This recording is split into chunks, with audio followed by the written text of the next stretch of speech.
Hello students. In last video we were discussing about cell, the history of cell.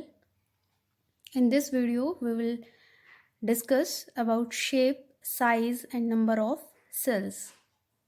So cells vary in shape, size and number.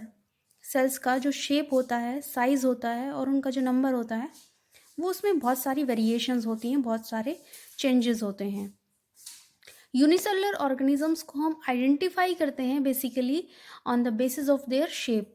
उनकी shape के आधार पर ही हम उनको identify करते हैं, पहचानते हैं.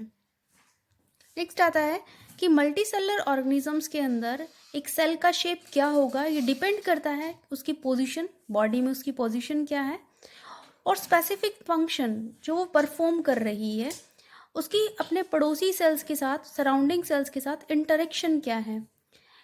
ये कुछ बातें हैं जिनके ऊपर डिपेंड करता है कि उस सेल का जो शेप होगा वो किस तरीके का होगा.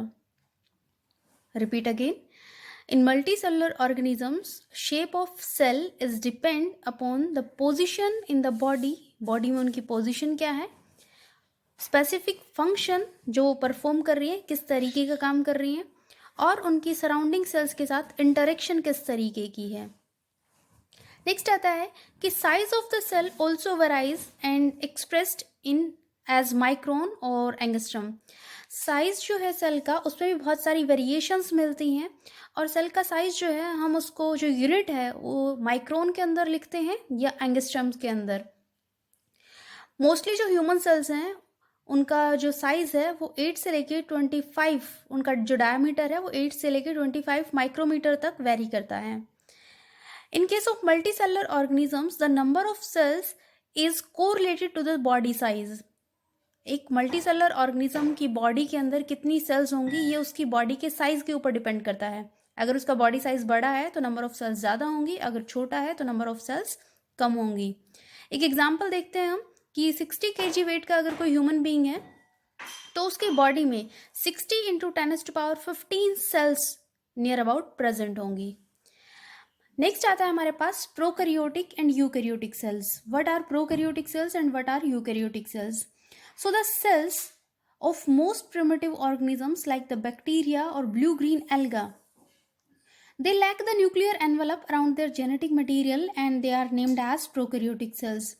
वो सेल्स जो सबसे पहले जब अर्थ के ऊपर लाइफ स्टार्ट हुई थी, जो सबसे पहले ऑर्गेनिजम्स बने थे अर्थ के ऊपर, उन ऑर्गेनिजम्स की बॉडी में उन ऑर्गेनिजम्स की सेल्स के अंदर जो न्यूक्लियस था, जो जेनेटिक मटेरियल था, उसके सराउंडिंग कोई मेम्ब्रेन नहीं थी, न्यूक्लियर एनवलप नहीं था. उनका जो डीएनए था वो साइटोप्लाज्म में फ्रीली फ्लोट कर रहा था जिसको हम न्यूक्लियोइड कहते हैं. ऐसी सेल्स को हम कहते हैं प्रोकैरियोटिक सेल्स. उनका न्यूक्लियस जो है उसको न्यूक्लियोइड कहते हैं या फाल्स न्यूक्लियस कहते हैं क्योंकि ट्रू न्यूक्लियस के केस के अंदर वहाँ पर बाहर एक्सटर्नल एनवलप प्रेजेंट होता है सराउंडिंग द डीएनए और द जेनेटिक मटेरियल.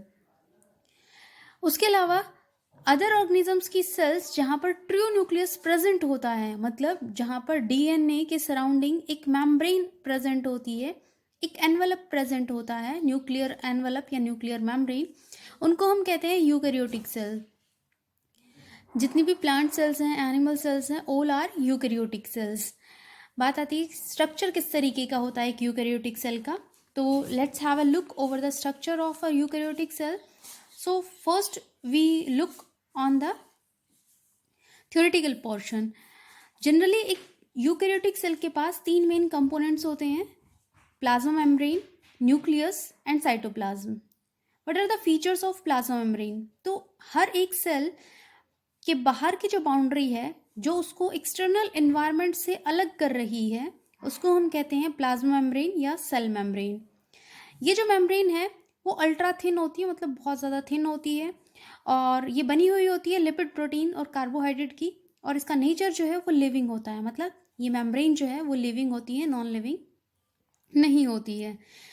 ये जो मेम्ब्रेन है ये इस सेल को, इस पर्टिकुलर सेल को एक्सटर्नल एनवायरनमेंट से सेपरेट करके रखती है, अलग रखती है.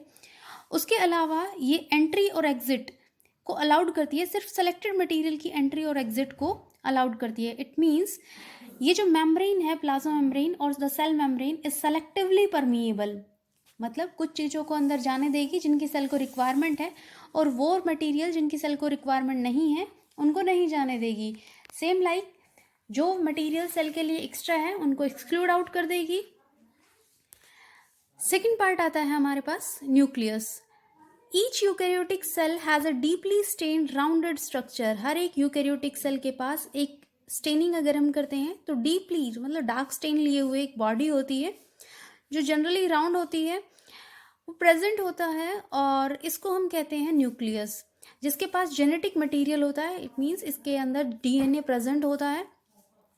एनिमल सेल के अंदर अगर हम बात करते हैं तो ये लगभग सेंटर में प्रेजेंट होता है, और अगर हम बात करते हैं प्लांट सेल की तो वहाँ पर ये पेरिफ्री, क्योंकि प्लांट सेल के अंदर जो सेल वैक्यूल होती है उसका साइज बहुत बड़ा होता है, और most of the area of the plant cell is occupied by cell vacuole, and because of this the nucleus is located at the periphery. So the location can be changed within the plant cell or animal cell. Nucleus control all over the cellular activities. Next is cytoplasm. Cytoplasm is semi-fluid matrix filled between the plasma membrane and nucleus. Nucleus और plasma membrane के बीच में जो एक semi fluid matrix होता है उसको हम कहते हैं साइटोप्लाज्म। इसके पास बहुत सारे स्पेशलाइज्ड सेल ऑर्गेनल्स होते हैं, और हर एक सेल ऑर्गेनल एक स्पेसिफिक फंक्शन परफॉर्म करता है। सारे ऑर्गेनल्स एक दूसरे के साथ मिलकर काम करते हैं और सेल को लिविंग स्टेट में मेंटेन करके रखते हैं। अगर किसी भी सेल ऑर्गेनल को सेल से सेपरेट कर दिया जाए तो वो सर्वाइव नहीं कर सकता है। Have a look over the diagram. This is cell membrane which is composed by lipid, protein and carbohydrate. This is mitochondria, which is a cell organelle. This is nucleus, which is near about spherical in shape. जो बाहर है ये nuclear envelope, अंदर इसके DNA present होता है। एक membrane less structure present होता है न्यूक्लियस के अंदर जिसको हम कहते हैं न्यूक्लियोलस। ये आरएनए और प्रोटीन का बना हुआ होता है जिसका मेन फंक्शन होता है फॉर्मेशन ऑफ राइबोसोम्स। यहाँ इस न्यूक्लियर एनवलप के अंदर कुछ पोर्स प्रेजेंट होते हैं जहाँ से एक्सचेंज ऑफ मटेरियल होता है विद द साइटोप्लाज्म। इसको हम कहते हैं न्यूक्लियर पोर्स। और न्यूक्लियस के अंदर भी एक जेली लाइक सब्सटेंस और सेमी फ्लूइड सब्सटेंस फिल्ड होता है जिसको हम कहते हैं न्यूक्लियोप्लाज्म। इसके बाहर आता है ER, endoplasmic reticulum, and it is of two types, rough endoplasmic reticulum and smooth endoplasmic reticulum. The reticulum, endoplasmic reticulum, which possess ribosomes over its surface is termed as RER or rough endoplasmic reticulum, whereas the part of ER which do not have ribosomes over its surface is termed as SER. Other than the surface of ER, ribosomes are freely present in the cytoplasm also. Lysosomes are filled with strong hydrolytic enzymes and they are the digestive bags of the cell. Vacuoles are responsible to maintain the osmotic balance of the cell.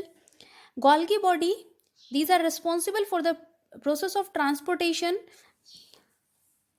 Cytoplasm is a semi-fluid matrix which is present outside this nuclear envelope and between this plasma membrane.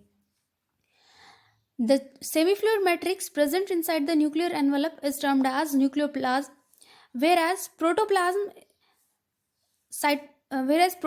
is the term which is used for the material present between here and here. This is about the eukaryotic cellular structure. Meet in the next video with some new content. Thank you and have a good day.